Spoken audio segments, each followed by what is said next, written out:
Phase one is the site analysis, and in this phase, I do an exploration of the existing conditions of the site and structure, and then I take this back to my computer and I build a 3D digital model of the entire as-built condition.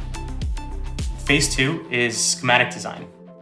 In the schematic design phase, I have a long-form interview with the client at their property where we go through all of their needs and their goals.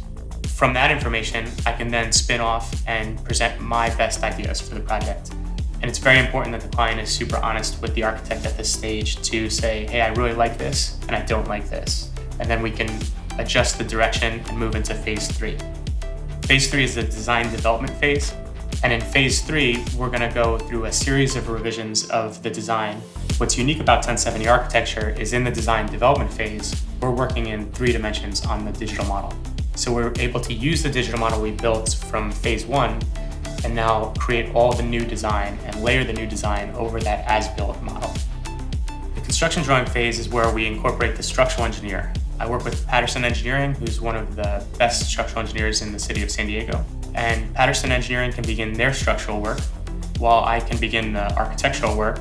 At the conclusion of the phase, we tie them together and you have a drawing package which you can submit to the city for a permit.